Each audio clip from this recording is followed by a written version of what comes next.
Hello, and welcome to Sports on the Rocks with Ken Larimer. I'm your host, Ken Larimer, and no, we don't have a blender. We're all out of mint and the espresso machine on the fritz.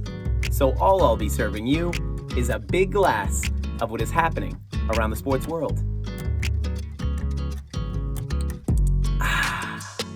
On today's episode, my NFL Week 5 no-cap recap. This one's for Dick. MLB wildcards are all out of brooms. The Rock invites Kaepernick over for knee. Mario Cristobal is an idiot. And of course, last call. But first, Davante's revenge. Kind of. Monday Night Football, we're back again. Packers hosting the Raiders for this one. Raiders were -1.5, over and under 45. Raiders 17, Packers 13. Now the Raiders saved their season behind a mediocre offensive performance behind Jimmy INT. Now 7 interceptions through 4 starts. Can't find Davante Adams downfield if you paid him, which they are. He was a game-time decision, however, with that shoulder injury, and he was double-teamed most of the game, which leaves Jakobi Meyers wide open and available. Jakobi Meyers getting 10 targets, 7 receptions, 75 yards, and a touchdown. Post-game, Davante Adams has nothing but love for his former teammates in the Green Bay Packers, and in the locker room, he has this to say to reporters. It was good. I wish I could have been able to send them off with a few more plays made, but at the end of the day, we beat them. Nobody can make up this crazy narrative and talk about how I shouldn't have left and all of this stuff. You know, that was getting ready to come if we didn't win it. So glad to get that win over them today. And we just want to beat everybody, but today was definitely a little bit more sweet. Davante Adams, he ends up with 4 targets, 45 yards. Probably not the homecoming he was hoping for. Josh Jacobs, 20 carries, 69 yards. Nice. And ends up with the game-ending touchdown midway through the third quarter. The game was really decided, however, by 2 plays. Not really, but kind of. And they both involve Green Bay wide receiver Christian Watson, who seems to always find the spotlight in primetime games. Watson, 7 targets, only 3 receptions, however, but 91 yards on those 3 receptions. One of those receptions, roughly midway through the third, was for 77 yards, and he looks like he is going to find the end zone, but is caught and brought down by Marcus Peters with a horse collar tackle at the Raiders' 5-yard line. That horse collar tackle is flagged. It's a penalty. However, doesn't matter because the Raiders hold them to a field goal. That field goal will matter in the end. Stick with me. Watson's last target comes on another last drive comeback attempt by Green Bay quarterback Jordan Love, much like his Week 3 comeback against the Saints with that fantastic game-winning drive. Picked the Packers in that game. I was very happy about that.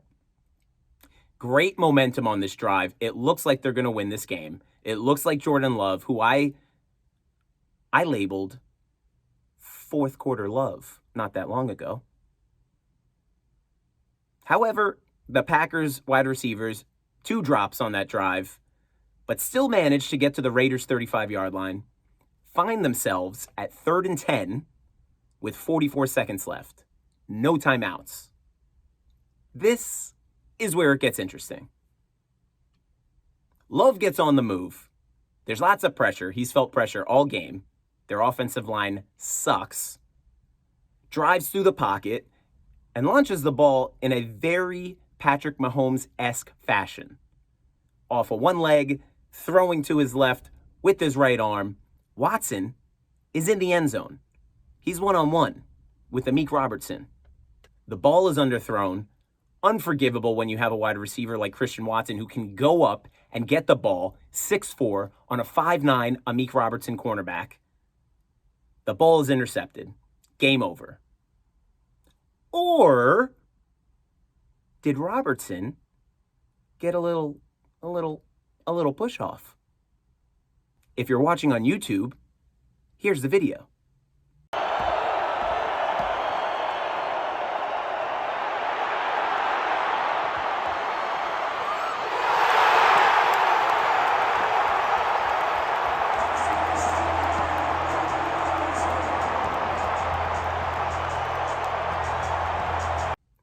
This interception, his third on the day. This one, however, ends the game, ends the Packers' chances of coming back and winning this game.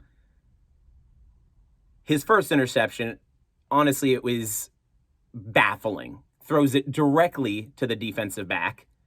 Almost looks like he thought the defensive back was a Green Bay Packer player. Threw it directly to him. Not a mistake, just completely threw it to him. Don't know what happened. Brain fart. We all have them at work. Jordan Love just so happens to be a quarterback in the NFL. Second interception, tip drill in the fourth quarter. Throws it to the receiver. The receiver's dropping balls the whole game. Tips it up. Tip drill, Raiders grab the ball. Interception. Packers O-line, however, struggles in this one. Love is constantly trying to evade pressure. Probably leads to his 3 interceptions, but does lead to him hitting his over rushing yards prop of 15.5 on his first rush of the game, which was for 26 yards in the first quarter. So you bet that. Cash it.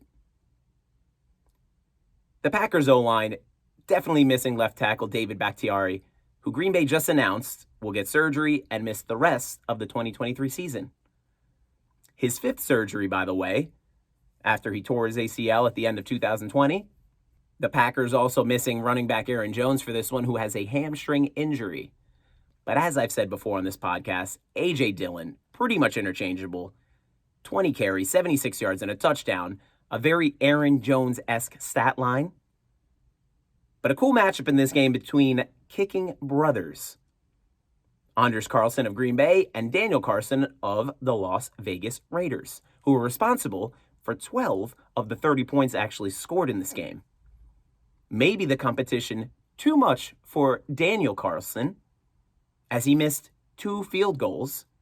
The second one, to go up by 7, doinks the right upright, giving Green Bay a chance for one last drive for the win with 2 minutes left. The Carlson brothers become the first brothers to go head-to-head in nearly 36 years. The last pair was Chris Bear, also of the Raiders, and Matt Bear of Cleveland in 1987. The Carlson brothers only the 6th pair of brothers to kick in the NFL at the same time. Most recently, Martine and Bill Gramatica, who were in the league together between 2001 and 2004. I did think Matt LaFleur's use of timeouts at the end of this game was spectacular. Now, he is getting flack online for his offensive play calling. I'm not going to touch that, because I'm a man who loves timeouts. I love good timeout usage. As a man who was once a boy who played a lot of Madden, I know when and where to use a timeout and use them wisely. And I appreciate good timeout usage. Matt LaFleur times it perfectly. He ends up leaving 2 minutes on the clock after the Raiders missed that field goal. In the end, just enough time for another Love interception. But the offensive struggled to get down the field and score all game. And Green Bay's cornerback, Zaire Alexander, had this to say about the defense needing to make up that difference. Yeah, I think at this point it's pretty obvious that the defense has to not give up any touchdowns, I think that's a part of being self-critical of our defense because, the offense is pretty young, and they're still figuring out their mojo. So, the defense, we gotta be the ones to score and stop them from scoring. In the end, I enjoyed this Monday Night Football. I will, however, say I did not put my same-game parlay out on Twitter because it was late, and I don't like giving late picks. But my same-game parlay was Jacoby Myers to score an anytime touchdown at plus 220. It hit. Jimmy Garoppolo under 239.5 passing yards. It hit. Christian Watson, anytime touchdown. Obviously, he gets pulled down on that horse collar tackle at the 5 when I thought he was going to score. But then he gets that last pass attempt, and I'm taking off my shirt in excitement, I also have Green Bay plus 2.5, teasing it for that alternative extra point.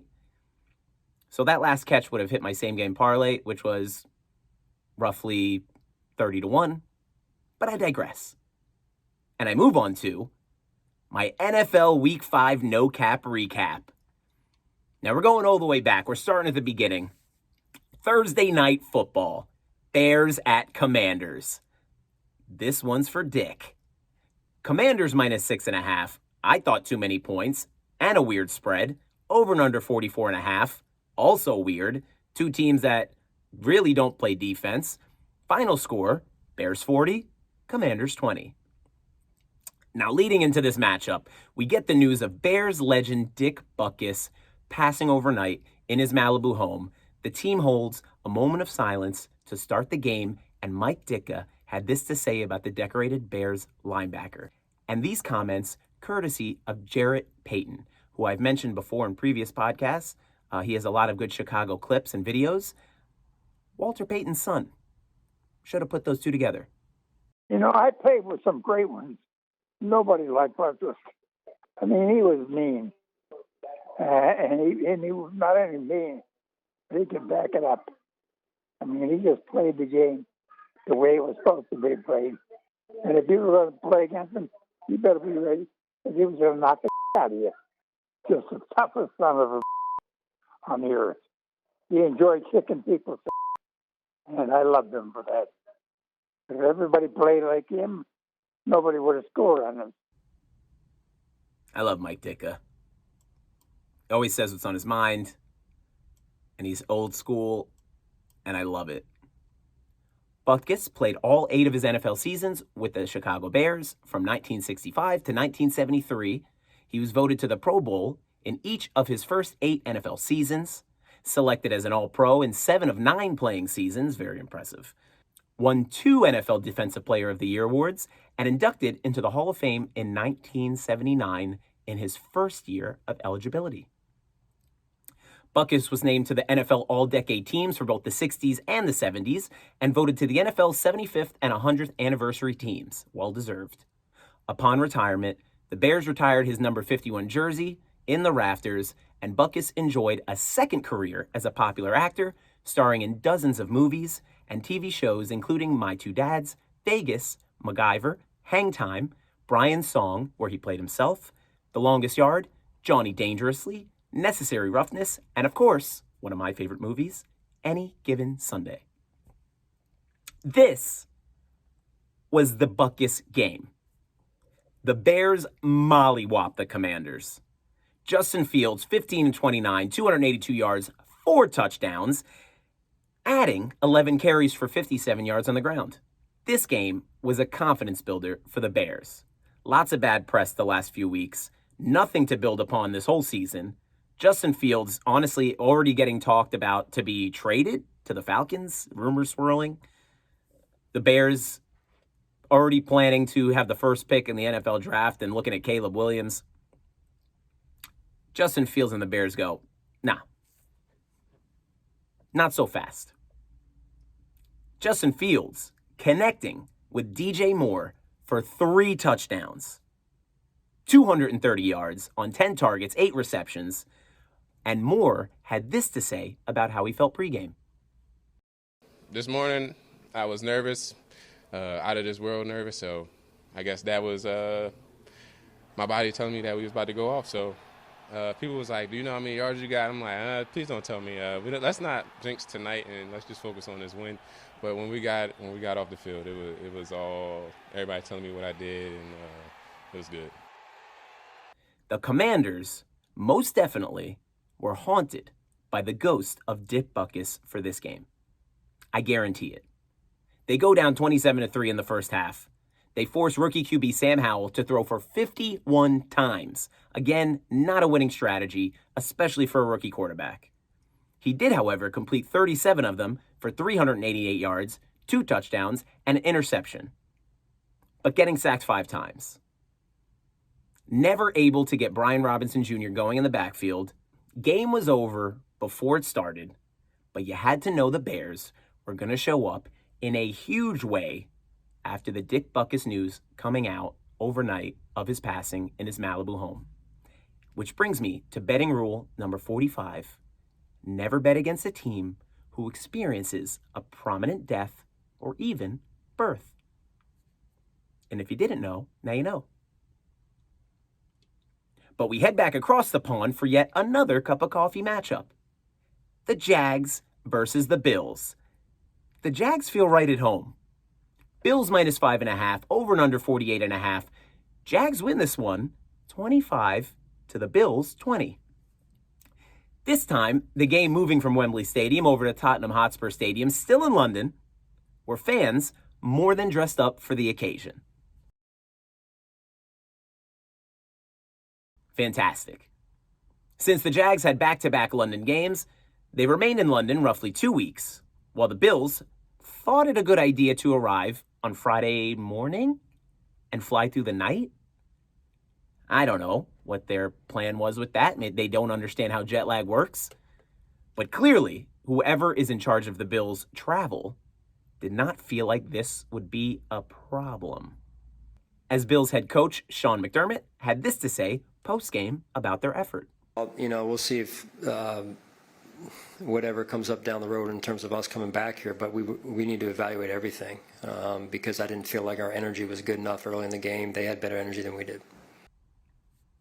Leading up to this game, Roger Goodell actually held a Q&A about the London games and the international travel, and he had this to add about the scheduling of back-to-back London games for the Jags and future international NFL scheduling.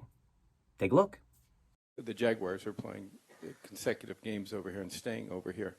And part of that is just to see how would teams react to that? How would, is it a competitive disadvantage or advantage one way or the other?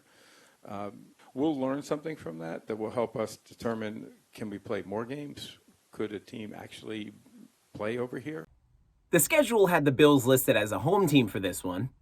Obviously in London, a little bit confusing, but maybe a predictor for how the Bills Mafia travels. As we see from this clip from Adam Benigni of WGRZ Buffalo. Take a look.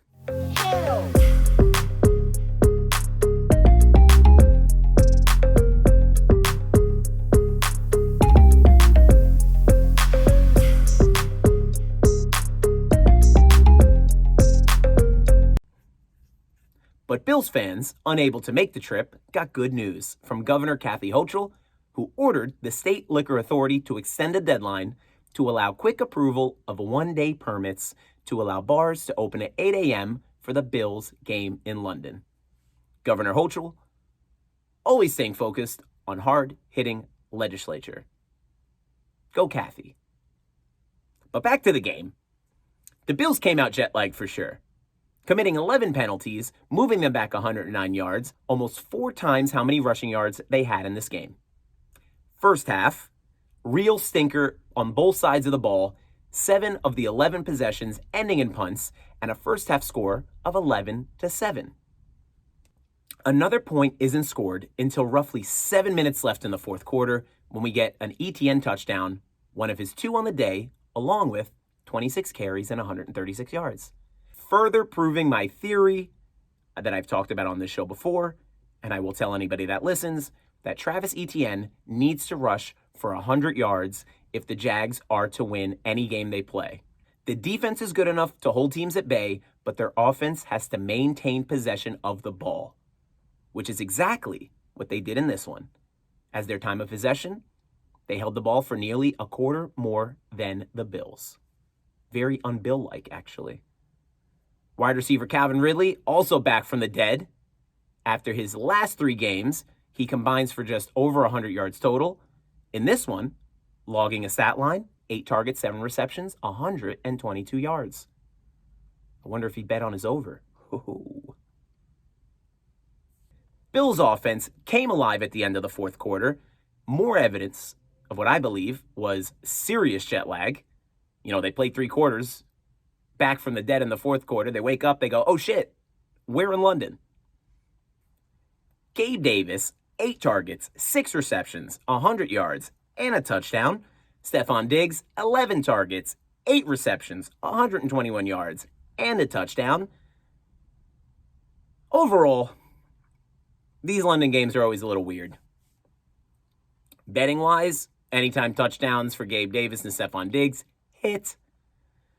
If you're still hanging on to Travis Etienne, anytime touchdowns, you hit him. Fantasy implications in this one. The over-under, the Lunder, hits again. As the Jags won 25 to the Bills 20, 45, under. The Jags covering this one by winning straight up. And once you get the news that they were there for 2 weeks and the Bills are arriving 48 hours before the game, you had to know the Bills were going to come out a little sleepy. But we get one more of these London games next week. Titans at Ravens. I'll do a look ahead. I'll talk more about it on this Thursday's first Thursday episode of Sports on the Rocks with Ken Larimer. But I will say, little preview, bet the under, whatever it is. And if you watch my podcast this season, I'm the under champion. I can see an under from a mile away. I can smell an under from a mile away. But that wraps up the London game, and we head to Sunday's early slate, the 1 p.m. games. Texans at the Falcons. Koo Koo Kachoo.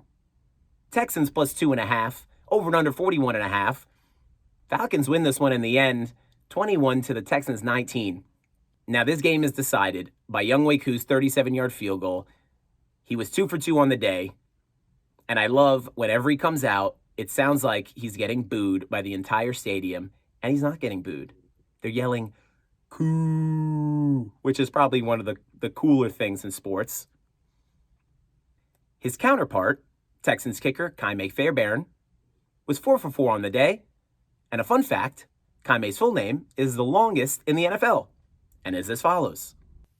According to Wikipedia, John Christian Kaiminoaloma Kaikioka Kumapaya, Kaime Fairbairn is an American football kicker with the Houston Texans in the National Football League. The Falcons need to go on a 2-minute drill comeback to win this one after C.J. Stroud led the Texans on an 11-play touchdown drive with around 7 minutes left in the fourth quarter to go up 19-18. C.J. Stroud, in a loss, 20 for 35, 249 yards and a touchdown, but sets an NFL record for 177 pass attempts without an interception.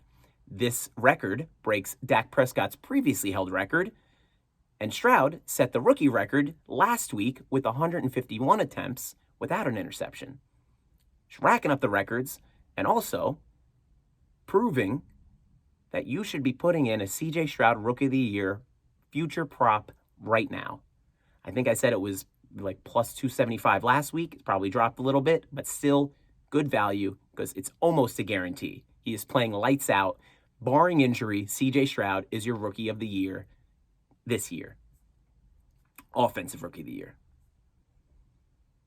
That 11-play drive that C.J. Stroud led was not highlighted by Stroud's QB prowess, but instead, running back Dameon Pierce helping the Texans run about 5 minutes off the clock in the fourth quarter. And on that last drive, Pierce had 7 rushes, 27 yards, added a short reception. He converted for 16 yards. Atlanta quarterback Desmond Ridder getting the ball back with 1:49 left on the clock, and he found a way to get Koo in position for the game-winning field goal.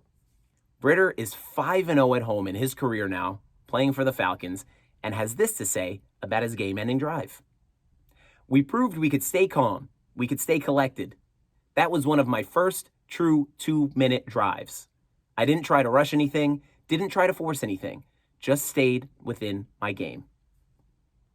I also was reading the other day that Ridder actually hasn't lost a home game since his junior year of high school, which is wild, and also a statistic that cannot be ignored. When the Falcons are at home, take a look at that spread.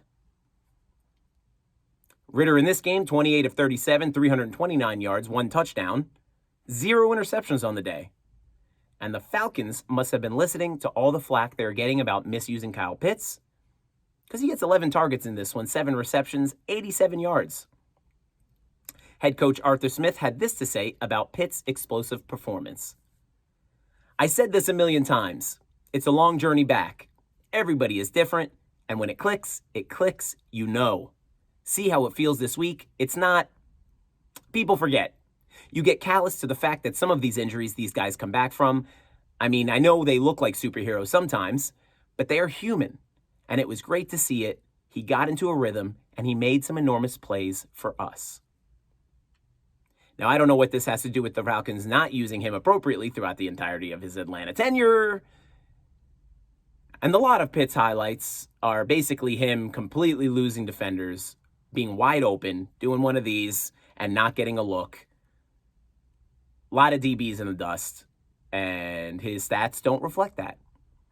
But it's good to see Pitts more involved and have a real impact in a Falcons win. And maybe we'll see him get some more looks in the future, as the Falcons this week trading for Rams wide receiver Van Jefferson, giving more help to Ritter and the offense.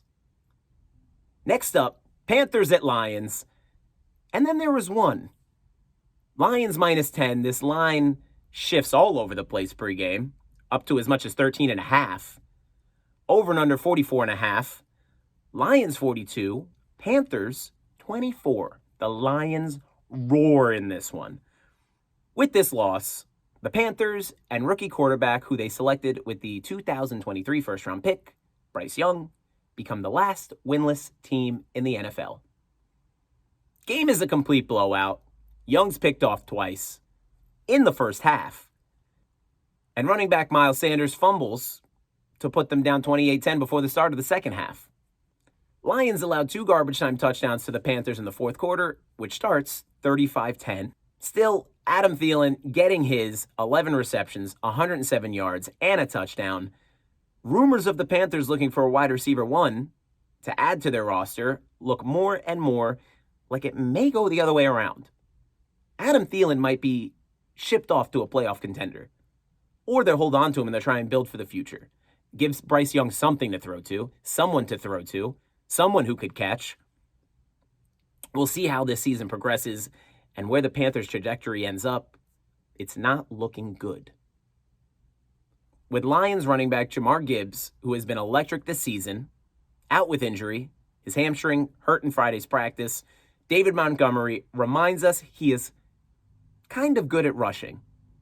19 carries, 109 yards, 1 touchdown. And he has this to say about the Lions' performance this season. Oh, no, ain't nothing proven yet. It'll be proven once we do it all. And I firmly believe that, and I know we're capable of doing that. We just have to do it. It's never been about proving anybody else wrong. It's always been about proving ourselves right. And, we're on a journey to do that. Those comments courtesy of Nolan Bianchi, who is a Lions beat reporter. Jared Goff having fun against the Panthers. Atrocious D. 20 of 28, 236 yards, 3 touchdowns, even rushing 1 in. Amon-Ra St. Brown taking this game off. Not a bad game to take off, I might say. Healing from an abdominal strain, abdominal injury. Abdominal, say that 10 times. Trying to recoup. Good game to take off. Goff, lucky for him, they drafted a giant corn-fed Iowa rookie tight end, Laporta, who scores 2 touchdowns on the day in his place. The Lions headed in the opposite direction as the Panthers, moving to 4-1 and first in the NFC North. Now, the Lions and Lions fans are so excited with this season and the progress the team is making that even Megatron came back for the first time in a long time to come see them play in person. And I'll end my coverage on this game with head coach Dan Campbell firing up his squad in the locker room post-game. Take a listen. That's a hell of a win! You know what I love? I love when you guys indirectly tell your coach, relax, we got it. We got it, all right? That's exactly what you guys did out there. You know what good teams do? They don't give a shit who they play. They don't care about the environment, who's playing for them, who's playing for us, what the records are. When you smell competition, you show up. And you guys just proved it again today. You did what you're supposed to do. You did exactly what you're supposed to do. That's what good teams do. Guys, that's 4. You just keep your attitude just like it is right now. And we'll go wherever we want to go, I promise you. I've seen too much of it. I've seen way too much ball as a player and a coach. Trust me, we'll be all right. We'll be just fine. All right, we got the right dudes in this room. We got the right dudes and the right coaches. All right, I got one game ball. Where's my game ball at? We'll get into this in a couple of days, okay? But this guy, Hunger's start, man. He's been here for years.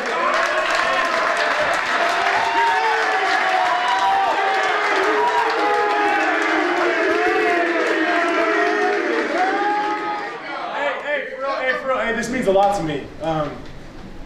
This organization, when they brought me in, like, it was to be a winner, man. And now we're doing that, and it feels so fucking good. Yeah. Like, I feel the best I've ever felt in my career, regardless of all the ball I played, because, man, it just feels so good to be a part of something special. So I appreciate all you guys.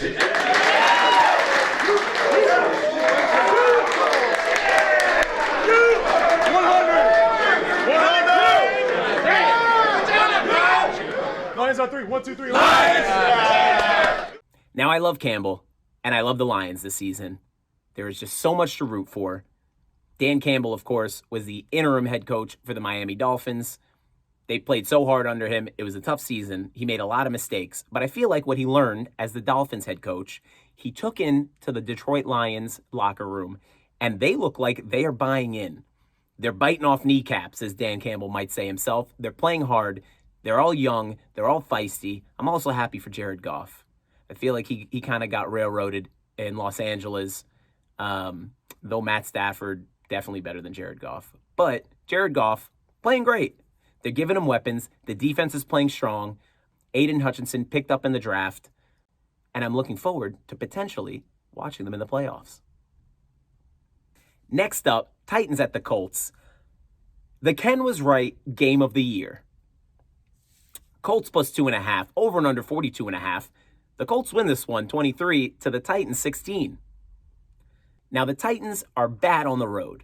Richardson is the Colts franchise QB, but he will not stay healthy. I said it last week. Titans at home, bet it. Richardson, franchise quarterback, will not stay healthy as a rushing quarterback, and he does not protect himself.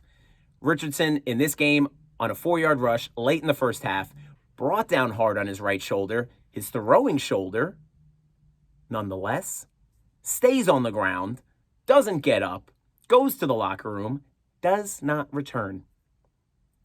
Richardson later seen leaving the locker room looking like he is in quite a bit of pain. Now, there's an account on Twitter, I'm sure they're on TikTok and Instagram, called Medspiration NFP, and they always do a great visual breakdown of athletic injuries, and it's worth taking a look to better understand this Richardson injury. And here it is. We're getting word this morning that Anthony Richardson suffered a grade 3 AC joint sprain. Let's break this down. This is the right shoulder. This bone here is the clavicle. Here is the AC ligament, which connects to the back here, the scapula. Now, if Anthony Richardson has a grade 3 sprain, it's likely he tore all 3 of these ligaments here, 1, 2, and 3. This animation shows a grade 3 injury, which is severe and involves the rupture of the AC and trapezoid ligaments. The unfortunate thing here, if it is a grade 3 sprain, is that you can get injury to the rotator cuff muscles. They can tear off, and you can also get injury to this structure here, the labrum. And sometimes this requires surgery, which would mean a multi-week absence. Now, with the Richardson injury, we get another Gardner Minshew sighting. He again comes into this game, replaces Richardson, probably seeing more game time than he expected this season through 5 games. But it's Zach Moss who gets the game ball. 23 carries, 165 yards, 2 rushing touchdowns, breaking one at the end of the first quarter, right up the center in a hole big enough for a family of 4. Collected 56 yards and one of his 2 touchdowns with that effort. And I warned you weeks ago, DeAndre Hopkins' game is coming. It's on the horizon. And this one, the Titans squandered it. They squandered it. DeAndre Hopkins, 11 targets, 8 receptions, 141 yards in a losing effort. And Derrick Henry, don't get me started about Derrick Henry. He needs Nashville air. They need to find a way to bottle and contain Nashville air so they can take it on the road. And in between drives, he can go to the sideline and get some fresh Nashville oxygen. because whatever he's getting outside of Nashville is not working for him, as he never gets anything going in this game. 13 carries and 43 yards. Now, this game ends with the Titans trying to make a last-minute push to tie this game up. Tannehill makes a great throw on 4th and 2, under a minute left, to keep this drive going. Colts defense stops the momentum with a sack. But then this is called for a delay of game for holding on to Tannehill after the whistle. Now, I've never heard this before, ever, in the NFL. It must be something they're targeting this year, where we're getting to end the games, they're sacking, and they've always called it where, like, if you're piling on and you're holding, they will throw flags for that. But the sack and holding the quarterback up, I feel like it's a double-edged sword. You don't want them to hurt the quarterback and take him to the ground, or you want them to hold themselves up, but not for too long. It's a very confusing rule, very confusing penalty. I don't like it. I want it out of my game. But on the very next play, Tannehill forces a ball to Hopkins, who was, as I said before, a machine all game. So you expect him to come down with it. It's 3rd and 16. Tannehill gets demolished in the pocket. Colts pick it off. Game is over. And Derrick Henry, disappointed in the result, had this to say about the Titans' performance in this game.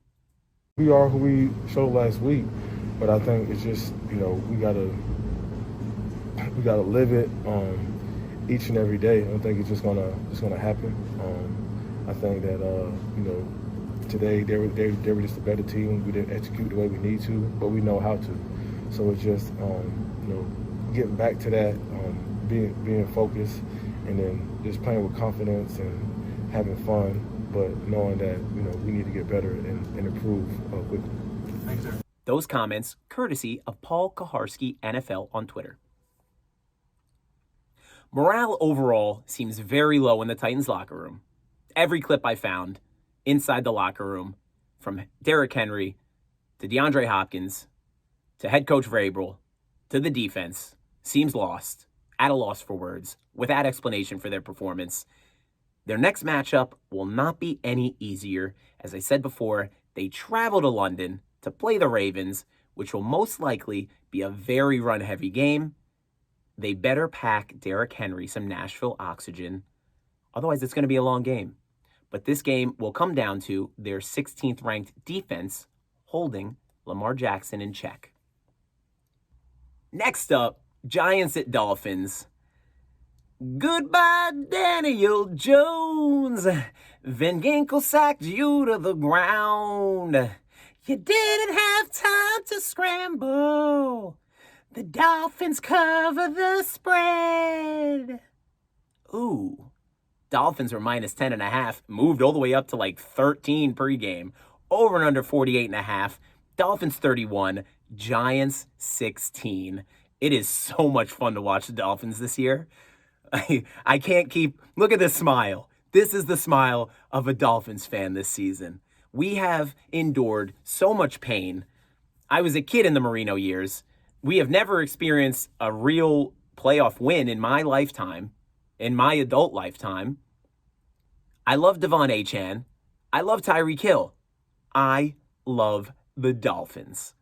524 yards of total offense, 222 of those yards rushing. Achane with 11 carries, 151 yards rushing, and 1 touchdown, which comes at the end of a 76-yard rush where he leaves the defense in the rearview mirror and doesn't even look back. Achane 454 yards rushing, 5 touchdowns in his last 3 games. Tyreek Hill, 9 targets, 8 receptions, 181 yards, 1 touchdown, coming with Tua hitting him in stride, something we're not used to from a Miami Dolphins quarterback, hitting him in stride up the right sideline. At the end of it, gets a taunting penalty. Who cares? Why does he get a taunting penalty? Because he heads into the stands, gives the fan the ball from the touchdown. We find out after the game from Tyreek himself who that fan was. My mom told me before the game when we was riding over here, she was like, I need to be a part of the touchdown celebration today. You know, and I was like, Mom, I'm going to get fined. And she was like, I don't care about that. I just need to be a part of, today. You know what I'm saying? Like, make it about Mama. So when I scored, I was calling her down. She was making her way down. And when I gave it to her, a guy took it. Somebody took it. But my mom, like, she a bulldog. She like, boy, you get my ball, boy. So you already know it. You feel me? I got a flag for it, but it was worth it, though. Team on all day. More information coming out about this touchdown pass to Hill post-game in Tua's presser, as he admits he called the play himself. Head coach Mike McDaniel has some pretty cool comments about it and about Tua going rogue with this play call post-game. Take a listen. Typically, I was processing at live speed, and since other guys weren't looking around, like they were convicted in whatever they were doing. And a lot of times that's the most important play that you can have is people that believe in whatever's going on. So it was, to me, the thought crossed my mind immediately when they broke the huddle and people were on the wrong side. And then once I saw people moving with conviction, I was like, hey, let's see what play caller Tua has for us. And I would advise him to be very choice with his selections, because right now his percentage as a play caller is outstanding. In this game, Tua put up a respectable 22 of 30, 308 yards, 2 touchdowns, with the second of his touchdowns landing in Jalen Waddle's flippers. Now, I'm happy to see Jalen Waddle back, as he was experiencing those concussion symptoms after his concussion a few weeks ago. He looks healthy. He looks fast. Waddle was targeted 10 times in this game, only bringing in 5 receptions for 35 yards. However, Tua also threw 2 interceptions in this win, which brings his season total to a very worrisome 5 interceptions. Nothing good to talk about on the Giants side, except tight end Darren Waller finally making some noise. 8 receptions, 86 yards in a loss. The Giants season does continue to fall into this pit of despair. Daniel Jones is sacked earlier in the fourth quarter by Van Ginkel, the last of 6 sacks by the Dolphins. And Tyrod Taylor finishes this game as it's reported Jones is questionable and will remain questionable until week 6. Jones was on Up and Adams with Kay Adams this week and had this to say about the injury. Different than what I've dealt with in the past, so just trying to heal up as quickly as possible and follow the advice from the trainers and doctors, but I'm feeling better. Oh, I thought it's not the same injury that kept you out of the last handful of games last year? No, it's not the same. It's not the same. Can you tell us how it's different? I'm not going to get into the specifics of it. I mean, I think, it's part of it's a neck injury, and, but different than the last one, and hoping I can heal up quickly and doing everything I can to get out there as soon as possible. Awkward. Sounds like he's hurt, and it sounds like it is a recurring injury. But I feel comfortable calling the Giants season. It's over. They probably need to win 9 of their last 12 or so games to have a shot at the playoffs. But headed to Buffalo next week and still having both games against the Eagles on the schedule and another matchup at Dallas, I'm predicting a 3-14 season. I'm putting it out there. Giants 3-14 this season, which puts them in a race against the Panthers for the first pick in the NFL draft. And I think Caleb Williams would sure look nice in a Giants uniform. What do you think? Next up, Saints at Patriots. The Saints come marching. Pats plus 1.5. Over and under was 40. Saints 34. Pats goose egg 0. The last time the Patriots were shut out was 2016 against the Bills in a 16-0 loss. This loss, the second largest deficit in Belichick's coaching history as the Pats head coach. 34-point differential. The first largest deficit last week, versus the Cowboys, 38-3, a 35-point differential. I've grown to love reading their play summaries in these losses. I've always hated the Patriots, being a Dolphin fan. They are our rivals. I love to see them lose. I live for it. I wake up after a Patriots loss, energized, ready to tackle the week. The play summary in this game for the Patriots. Are you ready? Punt. Mac Jones pick 6. Missed field goal. Punt, punt, punt. That's the first half. Boy, that was fun. Second half. Mac fumbles. 3 plays, they get the ball to start. 3 plays, fumble. Punt, punt, interception, punt, 4th and out, punt, 4th and out. Game over. Belichick, boy, was he not happy. He had this to say following the lopsided loss to reporters. Take a listen. It was a poor performance today here, so I mean, just plain and simply, we got to find a way to play and coach better than that. And so that's what we're gonna do. Start all over and get back on a better track than we're on right now. Wah. Sounds like Bill Belichick needs a wah burger and some French fries. I did love to see the Honey Badger, Tyrann Mathieu, snagging that pick 6 from Mac Jones, his 30th career interception, and the pick 6 was a more than welcome gift for the Saints team that has struggled on offense this season. Only 4 offensive touchdowns through 4 games this year. But that is about to change moving forward as their offensive leader, running back Alvin Kamara, returned to the field this week after being suspended for the first 3 games of this season by the NFL, after he was involved in a beating of a man in Las Vegas last February. And if you remember that news, he has since settled both criminal and civil court cases. So he's back playing football, back in a big way. Kamara in this game, 22 carries, 80 yards, and a touchdown. His rushing touchdown made him the Saints' career touchdown leader, and he had this to say post-game about the Saints' blowout of the Patriots.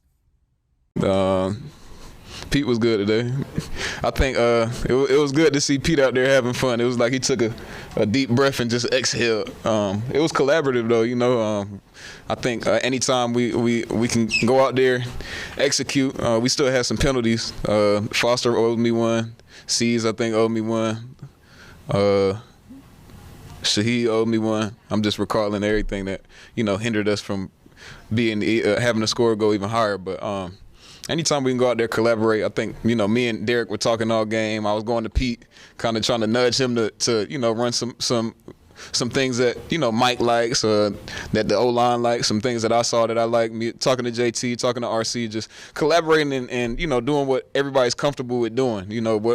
Talking to everybody, trying to get in the minds of everybody on the O, and get the ball spread out and trying to be efficient on offense so we can operate. We got too many playmakers to have a shitty offense, and I think today was a good example of what we could do when we're collaborating and hitting. Good to see Kamara back, despite his off-the-field issues, but was surprised to see Derek Carr start in this one after he suffered that shoulder injury against the Packers Week 3. Dove a little into it online, and I guess sources close to Pro Football Talk offered that Derek Carr was very lucky that the injury happened getting slammed into the field at Lambeau in that Green Bay game, because it is one of 15 grass fields in the NFL.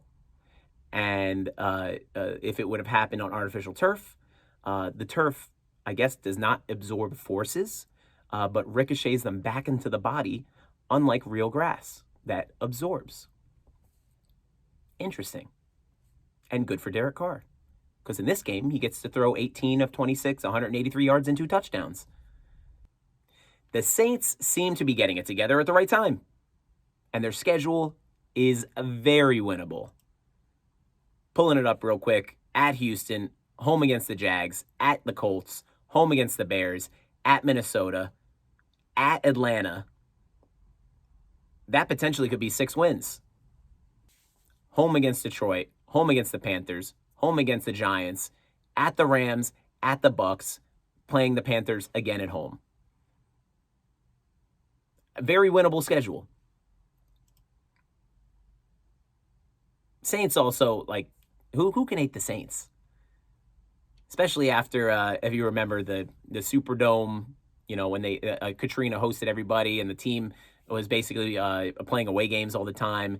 You just can't help but root for the Saints. They seem like a great organization with a good heart. And I love Kamara. He's a beast. I had him in fantasy back when I was a fantasy player. I can't be a fantasy player anymore. Too much going on. I can't have 4 fantasy teams. Look at the games every week. Watch the red zone in a quad box. Root for the Dolphins. Do a pick'em league against the spread. Do a survivor pool. It's too much. It's too much. So I dropped fantasy, but I still like doing daily fantasy every once in a while. But Alvin Kamara was always a beast for me. I'll never forget it. Moving on. Ravens at the Steelers. Blame Canada. Blame Canada. Ravens -4. Over and under 38. Steelers win this one. 17 to the Ravens 10. These teams always play it close. One of the toughest rivalries in all of sports, in my opinion. IMO. This spread was too wide. I saw +4, +4.5. Done. Love it. Taking it. Under 38. Way too many points. These teams play close. Under 38. Steelers +4.5. Seems easy. And it was. Don't bet against Tomlin as a home dog. 14-4-3 as the Steelers head coach. Contributing to this home record is the Steelers faithful. The crowd is always into it. Electric. If you have never been, I have never been. Bucket list stadium, bucket list rivalry matchup, bucket list game for me. For Ken Larimer. Here is a sneak peek provided by Twitter user Levin Says and her family.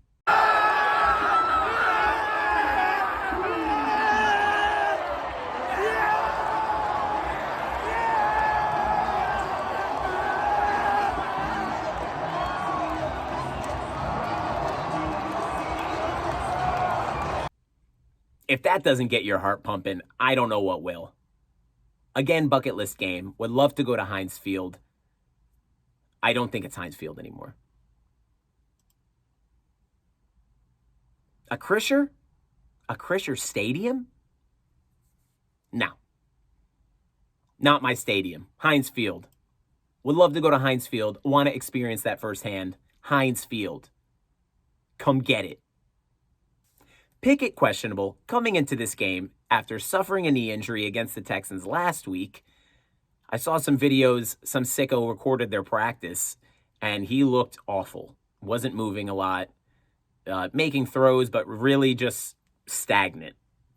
Like still water, not moving. Starts this game anyway, and does just enough to squeak the win out. 18-32, 224 yards, and a touchdown. Looking for Pickens all game. Pickens locking in 10 targets, 6 receptions, 130 yards, 1 touchdown. His longest reception of 41 yards comes with 1 minute and 17 seconds left in the fourth quarter. Steelers down 10-8, and Pickett finds Pickens, who created space with his speed, which he often does, loses his defender, and catches a touchdown for the lead and the eventual win. Much like Tua's play call in the Miami game, Pickett says post-game, the play was his audible. Take a listen. Yeah, it was protection in the route. They went 0. I want to make sure we protected them and gave George the route. He went and made a great play. It was something that we worked all week on. So it's awesome when you put a lot of time in something in a crucial moment like that to win a divisional game. You go out there and you do it in a 2-minute drill. It's awesome. This info puts that video circulating of offensive coordinator Matt Canada not celebrating the Pickens touchdown live in the coach's box into perspective. Just a little bit. Here's that video.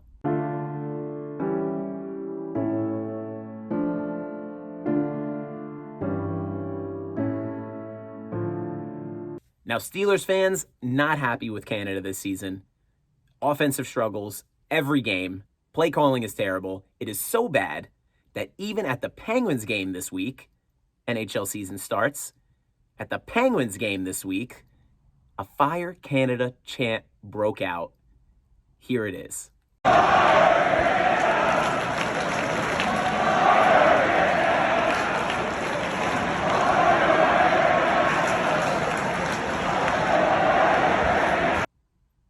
Imagine being so bad and so hated at your job that another workplace starts chanting that they want you fired. I almost feel for the guy. Almost. Gritty defensive battle in this one, though, as is usual between these two. Lamar Jackson throwing a pick and fumbling, having a tough day. TJ Watt logging 2 more sacks. Easy work. Easy work. Recovered a fumble as well. He was a force to deal with all day. And Big Ben, retired Steelers legendary quarterback, Super Bowl champion, had this to say on his podcast, Footballin'. Why wouldn't you take a page out of what Houston did last week and put a guy there, chip him with the back, put a tight end, do something? TJ, maybe send some flowers to John Harbaugh. There was one play on one of TJ's, I don't even know what his final stat line was, one of his many sacks, it felt like. Yeah. He went around the edge, and the tackle went to put his hands on him and literally didn't even touch him. Like what are we doing? Yes. Like TJ is one of the best, if not the best, defensive players in the game of football. Yes. How are you not putting 2 and 3 people on him? Thank you, Baltimore. Yeah. Apparently, at some point in this game, TJ Watt also dislocated his finger. And tore some ligaments. No big deal. He just popped it back in and finished the game. Warrior. Defensive MVP. He is not expected to miss any time this season, per him. Will not get surgery. Will potentially look into surgery in the offseason, depending on how the injury progresses for the rest of the season. If you feel like these Ravens-Steelers games are always close, it's because they literally are. These two teams in the last 20 years going 20-20 straight up historically. The next time they meet, January 7th, will be the final game of this season and has the potential to hold real divisional implications and also break that tiebreaker. And I'm calling it now. You heard it here first. They don't call me Under Ken for nothing. Take the under in that game. Whatever it is, under. It'll be close. It'll probably come down to a last drive, or it'll be a field goal fest. Take the under. I don't care what it is. I'm going to guess now, I'm going to say 37.5. I guarantee you that spread comes out, it's roughly 37.5 under. But we're moving on to the late slate Sunday games. Eagles at the Rams. The Birds spoil Kupp's homecoming. Rams plus 4.5, over and under 50.5. Eagles 23, Rams 14. I thought the Rams would cover. The 4.5 was weird. I thought it was weird, and it was. And they were live until around 2 seconds left in the first half, up 14-10, and then the tush push made an appearance. The tush push, 2 seconds left on the clock, last play of the half, the Eagles say, fuck it, tush push. Easy touchdown. As time expires, they go up 17-14. The Eagles are just too good. Hurts 25 of 38 on the day, 303 yards, 1 touchdown, 1 interception, on the ground, 15 carries, 72 yards, and a rushing touchdown. Unstoppable. He's a machine. A.J. Brown, 8 targets, 6 receptions, 127 yards, can't be contained.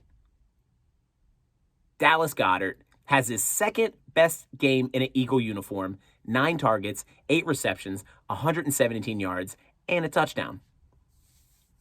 Swift, even having a well-rounded showing both in the air and on the ground. 17 carries, 70 yards, 6 receptions, 38 yards. The Rams move to 0-2 at home, but they were in this game.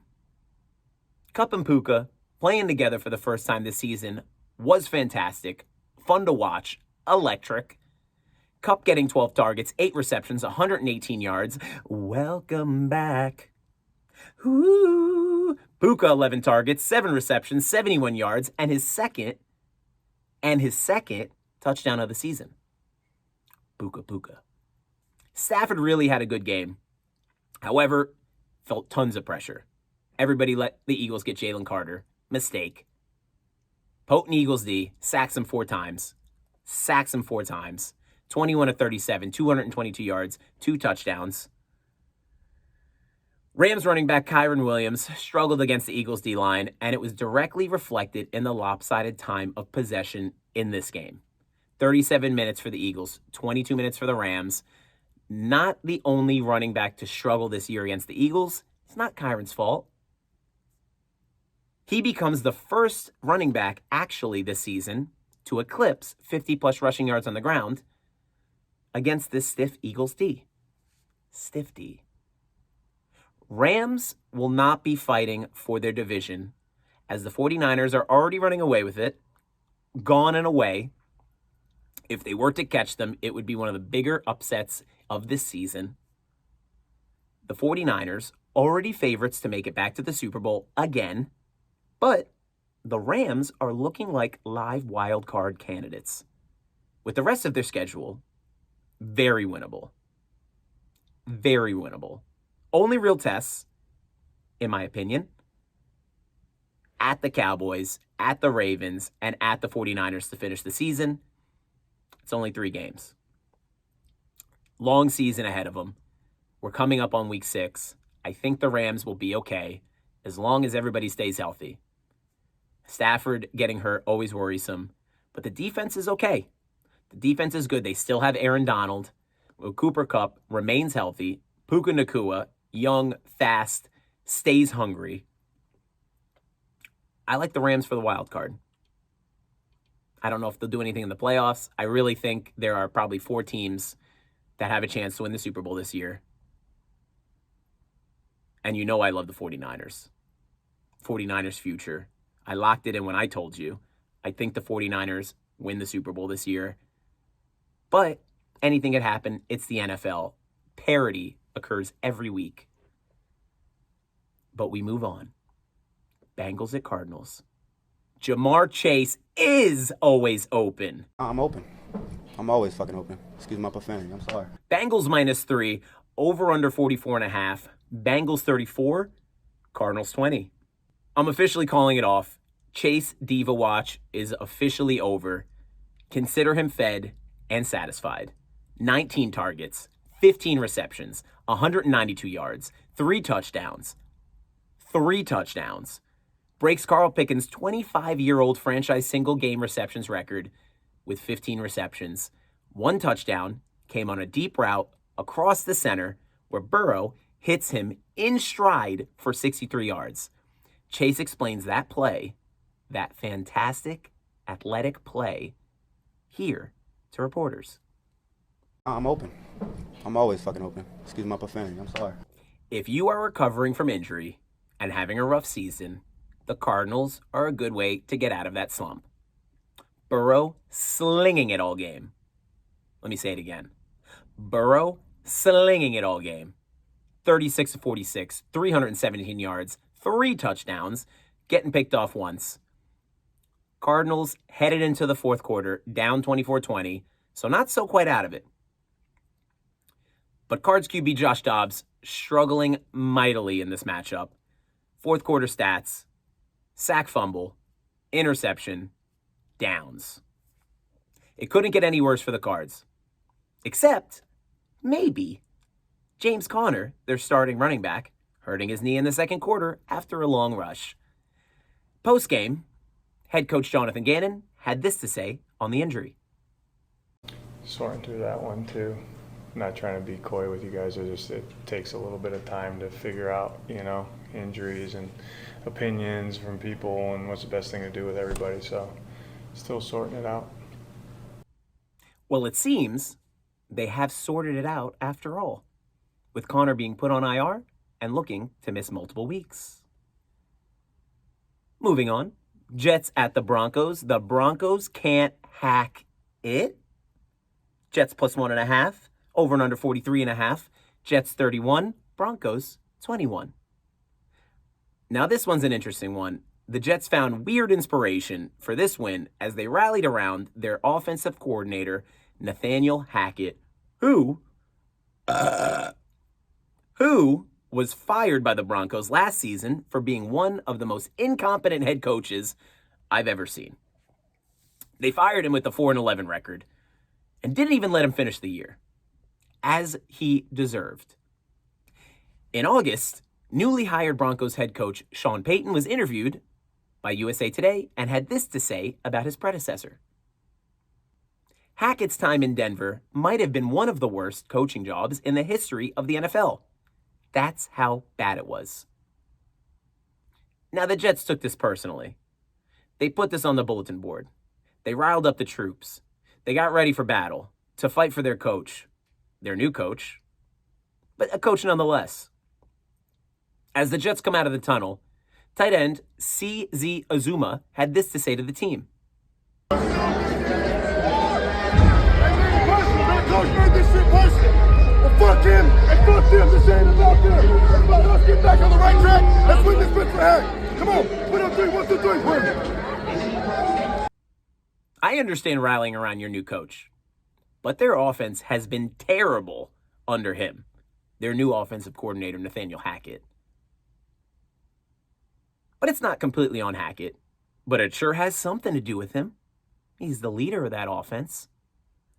Even in this game, to end the first half, the Jets are in the red zone, throw a short pass inbounds with seconds left and no timeouts. The offense doesn't spike the ball in time. They can't get to the line in time. The clock expires, and the Jets go into halftime down 8-13 instead of taking a shot to the end zone, stopping the clock, leaving some time for them to kick a field goal. I don't know if that's on Zach. I don't know if that's on Nathaniel. I don't know if that's on Salah not having his team prepped. Neither here nor there. Breece Hall, however, back, healthy, must have taken these comments to heart because he absolutely was a truck on Sunday. 22 carries, 177 yards. You heard that right. 1 touchdown. The touchdown came at the beginning of the third. 1 play, 72 yards, which overtook the lead from the Broncos, 15-13, which they would never give back. Zach Wilson playing okay. 19-26, 199 yards, throwing a pick, as is tradition. The Jets win despite his play. He's missed wide open passes to Garrett Wilson all game, highlighted by a throw out of the end zone on one play that should have been a touchdown. Garrett Wilson can go up and get it. He threw it over his head and out of the end zone on one-on-one coverage. And then there was plenty of out routes where he just threw the ball out of bounds, didn't give him a chance to try and catch it. The Broncos, however, are really, really bad. Like, really, really bad. And they moved to 0-3 at home. Nobody on this team stands out. Russell Wilson is 5-14 as the Broncos starting quarterback in his tenure on the Denver Broncos. And post-game, head coach Sean Payton seemed agitated by reporters bringing up Hack-Ett. Take a look. A lot of focus on this game, your USA Today comments regarding Hackett. How do you look at that as a chapter in your coaching career where some people might say Hackett got revenge today? Yeah, listen, they played better than us, and I credit, Robert and that staff. They won the game, and I think that's how I look at it. Coach, do you regret, though, those comments, making those comments? I already addressed that, though, and it's a fair question, but I think we already addressed that the next day. All right, thank you, guys. The Broncos season gets even more difficult as they play the Chiefs at Arrowhead on a short week this Thursday night. And it's only fitting that I end this game with Nathaniel Hackett, the man, the myth, the legend, speaking to the team in the locker room post-game. But I got one game ball.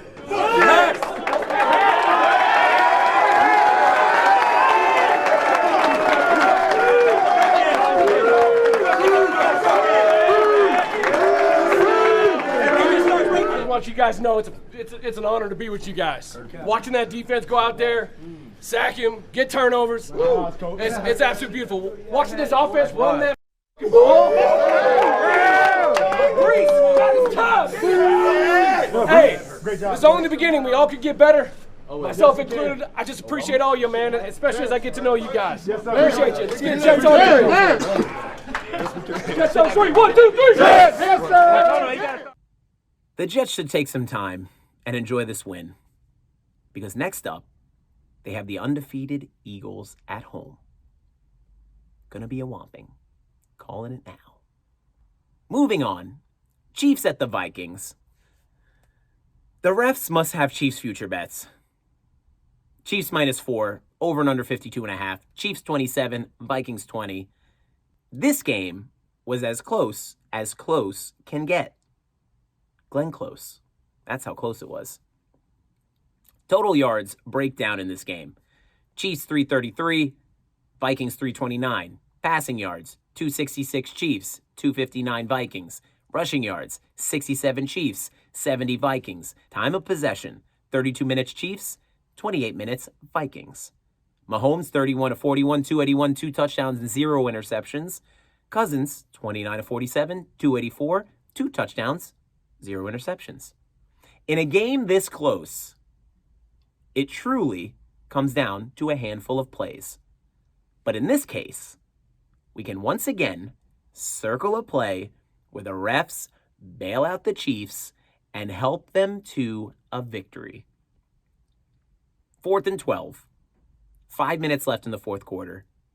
Vikings are at the Kansas City 24-yard line. Cousins steps back to pass, and he gets serious pressure. Finds a way to get the ball off, but is absolutely crushed. Where some QBs, Patrick Mahomes, most certainly get a roughing the passer call.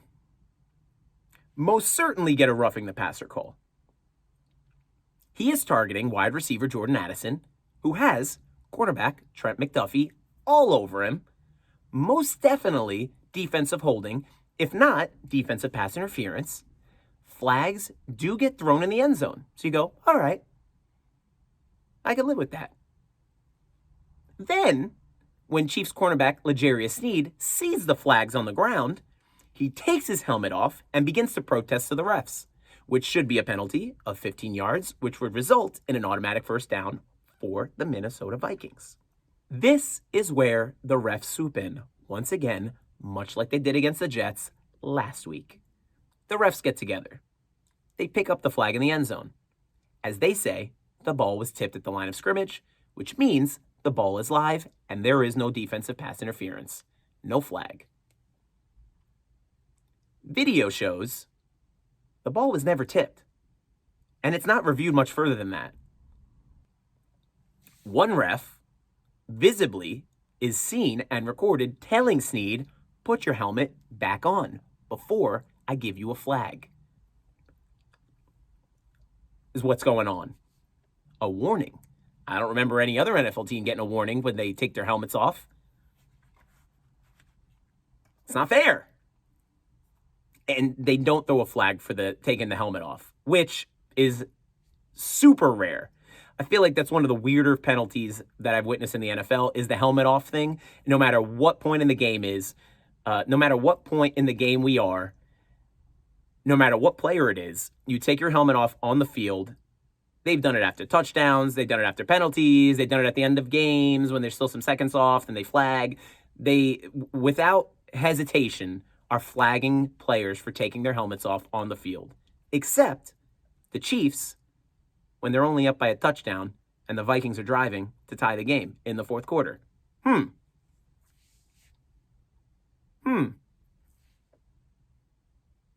But I hate this penalty, by the way. I hate the helmet off penalty. But you either do it or you don't. I don't want you to do it sometimes.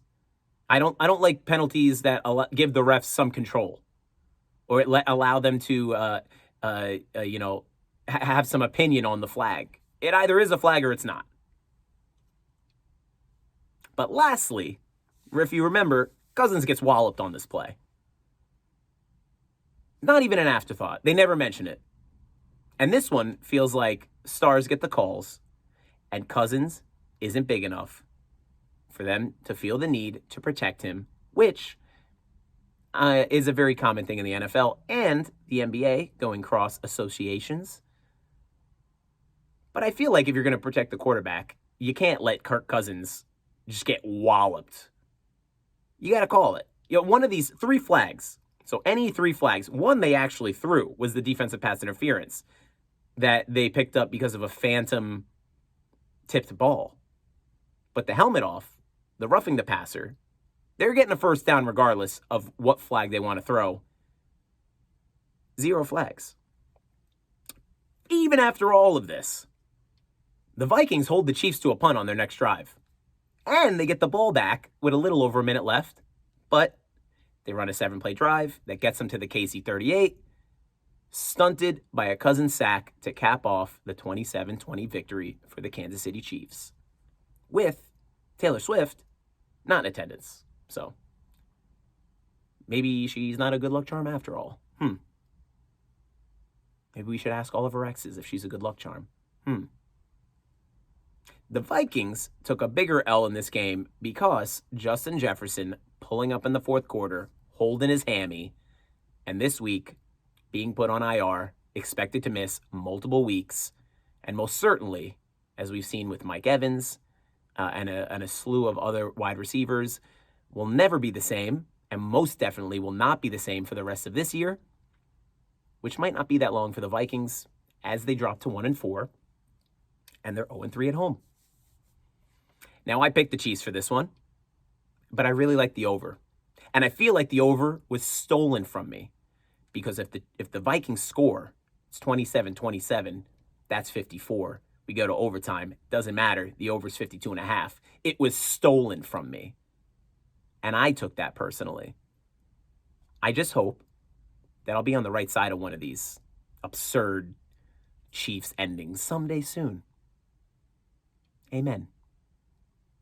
Sunday Night Football. Cowboys at the 49ers. The 49ers are your Super Bowl champions. I'm calling it now. 49ers minus 3.5. Over and under 45. 49ers, 42. Cowboys, 10. The Niners pick off Dak 3 times. They sack him 4 times. Pollard fumbles. Held the Cowboys to 140 passing yards and 57 rushing yards, and only 8 first downs. Was a long game to play for the Cowboys. Was a long game to watch for Ken Larimer. Play summary for the Cowboys. I really enjoy reading the play summaries and keeping up with the play summaries on these giant lopsided wins this year because they're absurd. And they should depress you if you're a Cowboys fan. 3 and out. 3 and out. Pollard fumble on the first play of the drive. 3 and out. Their lone touchdown on an 11-play drive. 3 and out. Dak sacked, and that's just the first half. Second half, it's got to get better. They got to go into the locker room. They got to have a conversation. Guys, what are we doing? It's Sunday Night Football. We're the Cowboys. Field goal, interception, interception, interception on consecutive drives. Punt, downs to end the game. Brutal game to watch. Brutal game to watch. Especially when you overthink the line and switch your pick from the 49ers to the Cowboys 30 minutes before the game. The Niners had a much more fun offensive night, and that was fun to watch. Brock Purdy, 17 of 24, 252 yards, 4 touchdowns. Also, I found out in this one, because the 49ers were up so huge, Sam Darnold comes into the game. Sam Darnold, 49ers backup. That might be interesting if, God forbid, knock on wood, Brock Purdy ever gets hurt. We're going to have a Sam Darnold Super Bowl. I might be into that. Not that I wish harm on Brock Purdy. I want to see Brock Purdy healthy. I want to see him playing in the Super Bowl so I could cash his future. Though I think Sam Darnold's capable. Didn't get a fair shake for the New York Jets. Also, Sam Darnold, young. I'm always surprised to hear how young Sam Darnold is because he felt like he was an old man. Sam Darnold, 26 years old. A lot of years ahead of him. Kittle, 3 touchdowns on 3 receptions. What a day for him. He finally looked healthy. Finally looked unaffected by this lingering groin injury he's had forever. And it was slowing him down to the point where he was just a blocker. He wasn't a weapon in the passing game. In this game, 3 touchdowns on 3 catches. Wow. Fun story to come out of this game. Brock Purdy's parents, Sean and Carrie, own a hot tub store called the Fantastic Spa Outlet in Mesa, Arizona. They've owned this store for 25 years, so the entirety of Brock Purdy's football playing career. Now, they try to watch every single one of Brock Purdy's football games. But owning the store that's open 7 days a week, obviously a little difficult. If they cannot find somebody to watch the store while he's playing, they literally close the store and they put up a sign that reads, "Sorry, went home to watch football game. Go Niners." That's cute. Good way to end the football week. End of week 5. Fun week to watch. The weeks are getting more and more enjoyable every week. Unfortunately, we're seeing a lot more injuries, which is disappointing, but that's every year. I feel like this week was Achan, Jefferson, Connor, Pickett still has the knee injury, Anthony Richardson with the shoulder injury, and this is just to name a few. And it's disappointing, but part of the game. Unless you're TJ Watt, in which your finger gets ripped out of its socket and you just pop it back in and keep playing, and then win Defensive MVP of the Year. Must be nice. But that takes us to my next segment, a little chaser. MLB wildcards are all out of brooms. I haven't talked to you since the wildcard round ended.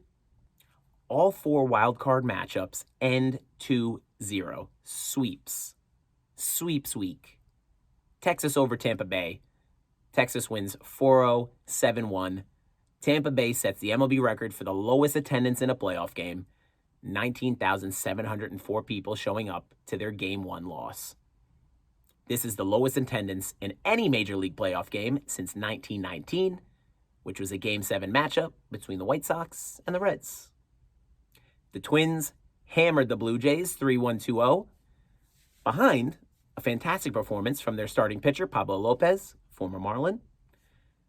In the broadcast, they mentioned how Pablo Lopez speaks 4 languages: Spanish, English, Portuguese, and Italian. And he graduated high school at 16. Smart kid. Got into med school, but chose to pursue baseball, which turned out to be a great decision. The Diamondbacks over the Brewers. Diamondbacks win 6-3, 5-2, and the Brewers are swept at home after a 92-7 season. Lastly, the Phillies beat the Marlins. Sad to see it, but the Phillies were just hot, and they're hot coming into this next round. They sweep the Marlins 4-1, 7-1. It was never close. The offense hammered the Marlins pitchers. But we move on to this past Saturday when the division series started. The Twins at the Astros. As of right now on Tuesday night, the Astros lead 2-1. Going back to Minnesota. The Rangers at the Orioles. The Orioles can't find a way to win at home at Camden Yards the first 2 games, and they go back to Texas and get swept 3-0. Diamondbacks at Dodgers. The Diamondbacks lead this after playing 2 games in LA 2-0. And they head back to Arizona looking to wrap up a huge upset in Game 3. And lastly, the Phillies at the Braves. We're tied 1-1 after the Braves rally in Game 2 off a Austin Riley home run, bottom of the 8th, to take a 1-run lead and seal the victory in the 9th with an insane Michael Harris II leaping catch against the center field wall, then throwing out Bryce Harper on the bases for a double play. It was an amazing play. I will post it on my Twitter thread for today's show at SportsOTRocks. Again, you could find all the videos, anything I talk about in the show that you can't see if you're listening on the audio podcast on Spotify or Apple Podcasts, or if you're on YouTube and you just want to watch the clips again, or even see some of the games clips that I can't put on the YouTube at risk of being taken down. I will put them on Twitter at SportsOTRocks for your viewing pleasure. But I still like the Braves. I like that future. If you put it in now, they're plus 270, not appealing. You probably get more value betting individual Braves games than taking the 270 right now with the series tied 1-1. Going back to Philly, where the crowd will be rowdy, and most likely the series goes 5. I feel like the baseball playoffs, at this point, I should say, keep in mind, I'm a Yankees fan, so I'm not in the postseason. I have no rooting interest, but I do like the Braves. I think the Braves are fun, and the Braves are still my pick to win the World Series. But for the most part, again, the wild card round sweeps, not exciting. We're coming into the divisional round. Out of the 4 matchups, there's already one sweep. The Diamondbacks are 1 game away from sweeping. A pretty lopsided games and lopsided series this year in the MLB playoffs. But we're in October, so this is when it counts. This is when it gets exciting. This is when the best teams in the league are left over. And I'm looking forward to seeing how the playoffs progress. The Rock invites Kaepernick over for knee.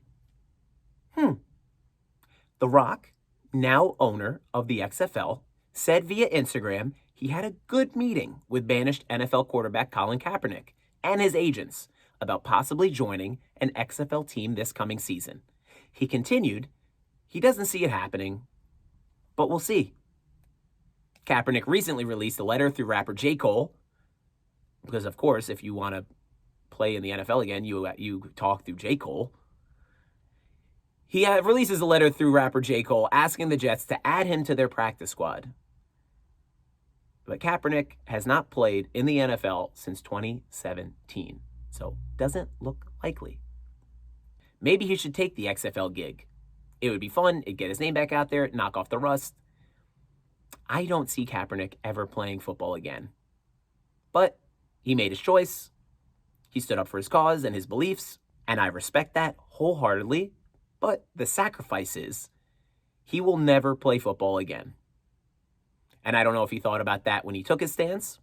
Honestly, I hope he didn't, because your job should not waver your personal beliefs and your convictions.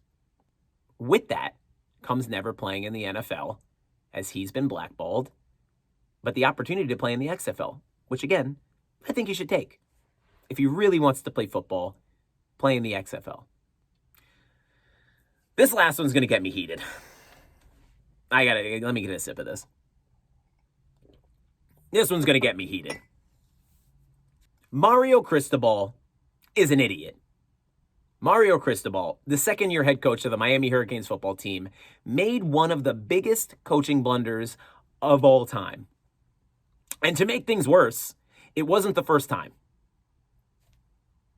Boasting a 4-0 record, heading into a game with a far inferior Georgia Tech team, Miami played this one a little too close for fans' liking, but took a 2017 lead with 6 minutes left in the fourth quarter.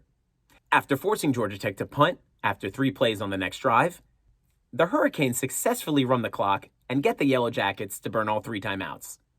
On 3rd and 10, as the clock goes under 40 seconds, all that's left is to get into victory formation and kneel the ball, but this is where it gets interesting. Cristobal decides to run the ball. The announcers pointed out immediately. No, it's under 40 seconds. Just take a knee. You should not be handing this football off. Right.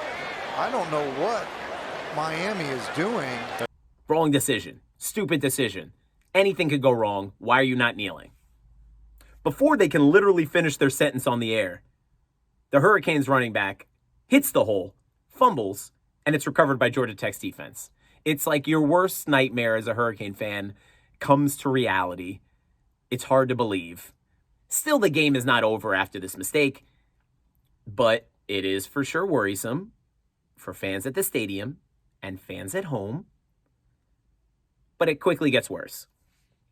Georgia Tech QB Haynes King connects with wide open receiver Christian Leary, who slides into the end zone, wins the game, upsetting the Hurricanes 23-20. Complete disaster. Complete and utter disaster. Cristobal, who signed a juicy 10-year, $80 million contract upon his arrival to Miami, had this to say about the decision to run the ball over the guaranteed win. When the drive started, it was going to be at 1:57, and we could burn about 1:27 off, and then it was recalibrated. We should have taken a timeout there at the end. We thought he could get the first down, and we talked about 2 hands on the ball, but that isn't good enough. That's it. We fumbled the ball, and they went 75 yards in 2 plays. There is no excuse. We were moving the pile, and we had a pretty good drive going. I'm not going to make an excuse for it and say we should have done this or that. Sometimes we can get carried away, but I should have stepped in and said, hey, take a knee. Now that quote makes it sound like he's blaming an awful lot of people and not himself. Sounds like he's saying the running back shouldn't have fumbled. Sounds like he's passing the buck that the play call maybe was the offensive coordinator's call, or maybe even the quarterback calling that play on third. The decision was a bad one, no matter who called it. But when we go back to the fumble, that should have never happened, should have never had the opportunity to happen, it's possible that running back Donald Chaney Jr. didn't even fumble. I'm getting flashbacks of the Chiefs game all of a sudden. As we take a look at this quick video, you can see that his forearm is clearly down before the ball comes out, but the refs hose the Hurricanes. They hose them with the review and call it a fumble anyway. Here's that video.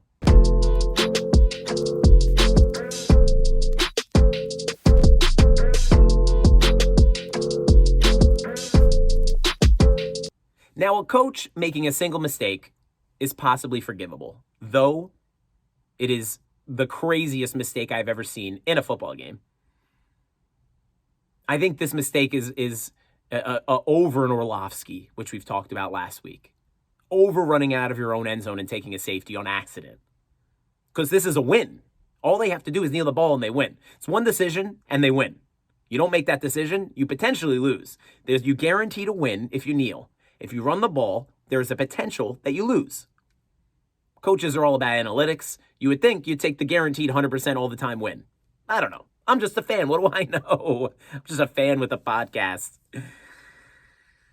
But, as I said, this is fairly incompetent. But leave it to the internet to find out that this is not the first time Mario Cristobal has lost a game in this fashion. We go back to 2018. Cristobal is the head coach of the Oregon Ducks, who are hosting Stanford at home with a 31-28 lead. If you remember at the time, Justin Herbert's their quarterback. They had a fantastic year. On second, I might have even bet on this game and lost. Or I had Stanford. I think I might have had Stanford in this game. I don't remember. On 2nd and 3, 59 seconds, instead of having Herbert kneel the ball, sounds familiar, and forcing Stanford to burn their final timeout, which would allow them to get the clock down to about 19 seconds before punting. They hand it off to a redshirt freshman running back who fumbles. Stanford recovers, of course, and ends up scoring a touchdown to win the game on the next drive. Internet sleuths also went back and looked at the game summaries for the Hurricanes games this year and find that Cristobal never knees. Whether he's winning by a little or a lot, they don't knee the ball. They run the clock out by literally running the ball. Now, Cristobal held a press conference on Monday with the Miami Hurricanes athletic director in attendance, which is, from what I can see, a rare occurrence. Maybe, and had this to say. All right, good afternoon. Appreciate you guys being here. Obviously, tough one on Saturday. A really tough one. Defense played really, really well in a game where we were a little bit out of sorts offensively, but a team battled really hard and gave us an opportunity to win. And as I stated, I made the wrong call, take full ownership and not taking a knee and giving them the opportunity to have a couple of extra plays and preventing us from sealing the win. So our guys showed up, both coaches and players showed up with a tremendous attitude, which is not surprising, to get right back to work and go get better and all focus on improvement and getting ready for our opportunity this weekend and looking forward to getting after it again tomorrow. Now, this isn't the first time he has made this mistake, as I've said before, and it won't be the last, I guarantee it. Miami can't fire him with the size of his newly inked contract, but him remaining around the program will continue to feel like living with your partner after you break up because you have 6 months left on your lease. It feels icky. I don't want him around. I don't want somebody who at any moment can lose a winnable game.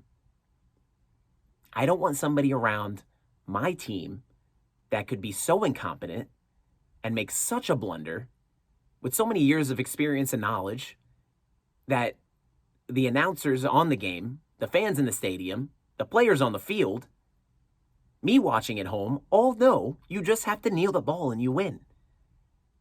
And he's on the field, and he's leading this squad of men giving their bodies, giving their minds and their time and their energy and their blood and their sweat to win every week and give their best chance and opportunity for this team to win.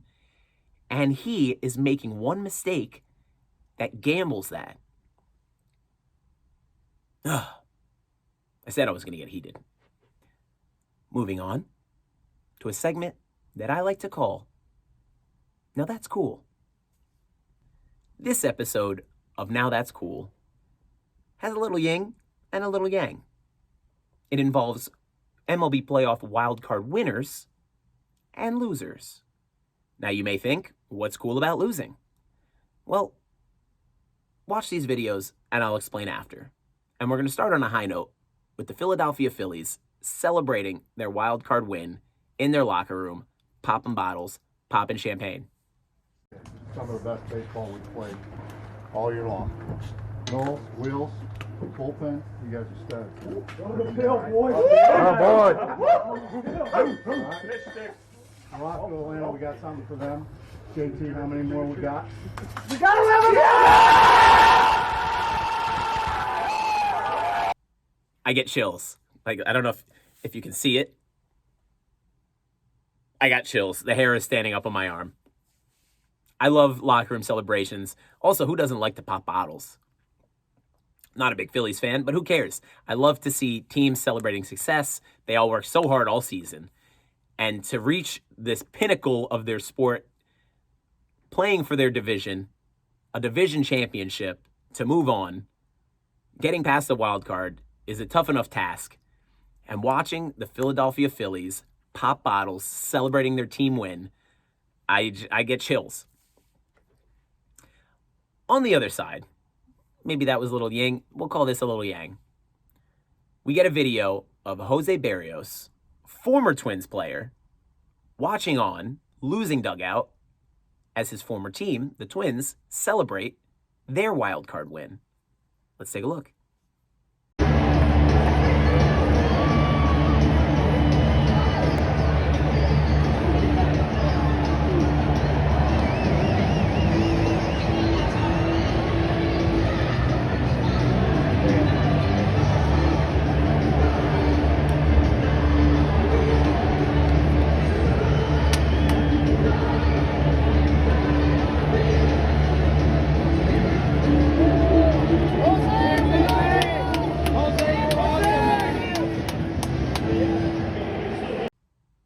Now, again, nothing cool about losing, but there is something cool about the way he lost.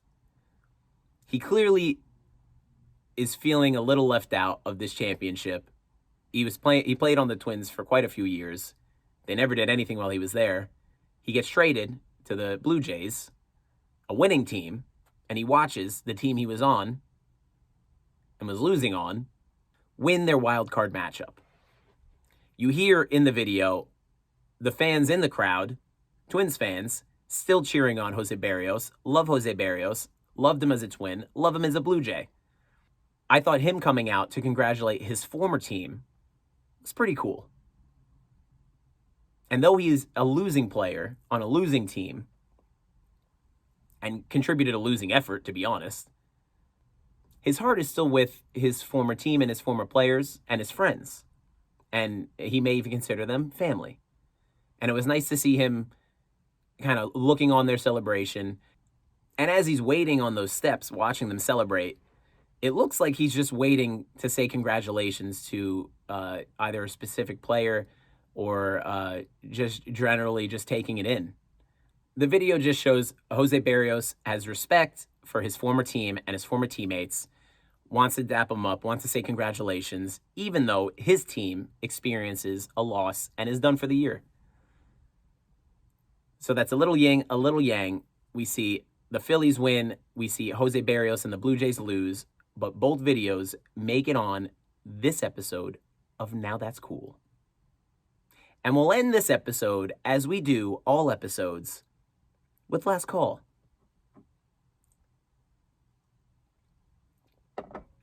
You play to win the game. You play to win the game. I've been frustrated watching football games lately. Why, you may ask? I'm tired of losing teams not playing to win. And what seems like coaches, head coaches, playing to save their jobs. My first example of this happening, and what really got my gears started churning, Week 4, Commanders at the Eagles. Riverboat Ron Rivera, always making those risky calls, trying to win games. And I don't know if he's getting old, he's getting senile, but in this game, I was very confused. They're at Philly. The Commanders are a losing team behind a rookie quarterback in potentially a lost season. The Eagles are undefeated. They're playing in Philly again, at home. The Eagles score a touchdown to go up 31-24 with 1 minute and 43 seconds left. Now the Commanders get the ball back. They're driving. They go 10 plays and score a touchdown. Very exciting to watch live. Puts the score at 31-30. Now, you're the Commanders, again in a lost season, against the Eagles in Philly. The Eagles were down in this game. The Eagles were losing pretty much for the entirety of this game until they overtake the lead with 7 minutes left in the third quarter to make it 21-17. Then they make it 24-17. Time is expiring. They score the touchdown. And they line up for 2, obviously, because what do they have to lose? No, that is not what they did. They line up for a field goal. They kick the extra point. They go to overtime. And overtime is exactly what you expected. The Commanders get the ball first, go 3 and out. The Eagles get the ball, drive 10 plays, and kick a field goal for the win. Completely avoidable. Riverboat Ron Rivera maybe sold the boat. Because if I'm the head coach of the Commanders, a losing team, playing in Philly, with a raucous Philly crowd, I'm going for 2. You're not winning in overtime. You have no chance to win in overtime. You can't stop the Eagles' offense. Maybe he trusted in his own offense. I don't know. This brings us back to the Miami Hurricane game and Mario Cristobal. Kneel the ball, 100% chance to win. Don't kneel the ball, potential to lose. Commanders. Seconds or no time left on the clock in the fourth quarter, down 1. You can line up for a field goal and go to overtime and risk losing, or go for 2 and score and win guaranteed. It seems like a play where Ron Rivera is trying to save his job. Very uncharacteristic for Riverboat Ron. Now, fast forward to this past Saturday, we get the late game, Pac-12 game. Arizona is playing at USC. The spread is something like 20.5. 22.5. The over-under is 70. Arizona should have no chance in this game. Arizona should never be in this game. Arizona is winning this game for the majority of the game. Caleb Williams has a statistically awful game through 3 quarters. First half for the Trojans. Punt, punt, punt, fumble, touchdown, punt, touchdown to end the half. Arizona leads 17-14. They come out in the second half. USC takes the lead 21-20 very quickly. 28-20. Arizona scores with roughly 8 minutes left in the fourth quarter on 4th and goal at the USC 3. It was very exciting to watch. Next 3 drives with the game tied. Trojans punt, Arizona missed field goal, and the most exciting part of the whole game, USC lines up for a field goal. I'm on the train. I'm watching the game cast, so I don't see it live. I see USC get into position for the field goal. I go, yeah, well, Arizona lost that game. That was fun. All of a sudden, it says end of fourth quarter. Doesn't say end of game. It says end of fourth quarter, and the game is still tied, 28-28. Very confusing. Once my phone uploads, when we hit above ground, the field goal was missed. 25-yarder missed by Dennis Lynch. USC Trojans kicker. So we go to overtime. College overtime rules. First overtime, you get a touchdown. You have an opportunity to kick an extra point or a 2-point conversion. The other team gets an opportunity to match it. Then, second overtime, you score a touchdown. You have to go for 2. They're trying to cut down on the overtimes. Keeping in mind Arizona had a lead in this game. Caleb Williams had one of his worst games of the season. They tied his game going into overtime. USC starts the overtime off. 3 plays, get a touchdown. Kick the extra point, 35-28. Now, Arizona gets the ball, and in one play, throws a 25-yard touchdown pass. And then they line up for 2. And you go, it's about time. It's so much momentum. You have no reason to be in this game. You're playing at USC, an undefeated team with a Heisman-winning quarterback. You know if you go for 2, you win this game. You potentially could lose this game if you continue to go to overtimes. But if you score the 2-point conversion after your 1-play touchdown pass in overtime, if you go for 2, you win. Now they call timeout. And they actually go back out and they line up for a kick and they kick it. And of course, they lose this game, 43-41. And this is what grinds my gears. You're Arizona. You're the Arizona Wildcats. You're playing at USC against Caleb Williams, a Heisman-winning quarterback and a Heisman candidate this season on an undefeated Trojan team, playing at night after you had a lead and he had one of the worst statistical games probably of this season. I don't know why you don't go for 2. And I felt for the kids because that's on the coach. The coach has to go, you know what? I believe in you. I believe in this offense. And I believe in the defense as well. And that's why I want us to win this game right now and go home beating USC at USC. I'm sure this isn't the last time this season that I will see one of these scenarios. But if I'm a coach and I'm a player, I want to win. And I want to put myself in a situation to win. And much like Mario Cristobal's situation, if one play can win you the game, you run that play. And for Mario Cristobal, that was a knee. And for Arizona's head coach, that was a 2-point conversion. And for Ron Rivera, Riverboat Ron, formerly Riverboat Ron, that was a week 4 going for 2 after driving 10 plays against the Eagles in Philly, an undefeated team. So I'd like to see more risky plays. Go for it. Go for the win. I'm getting red in the face just talking about it. I could feel it. I feel like I'm getting hot. So we're going to wrap this up. Thanks for tuning in to this October 10th, 2023 episode of Sports on the Rocks with Ken Larimer. I'm Ken Larimer. I was your host. Please like, follow, subscribe to the YouTube, Sports on the Rocks with Ken Larimer. Follow on Twitter, Instagram, TikTok, and Facebook at SportsOTRocks. Again, on Twitter, I'll always post a long thread every podcast. So if you're listening on Spotify or Apple Podcasts and you want to see the video or you want to see some of the plays from the games that I'm talking about that I don't post on the YouTube, head over to Twitter at SportsOTRocks. Check out the thread. Thank you for the follow ahead of time on Twitter, Instagram, TikTok, and Facebook at SportsOTRocks.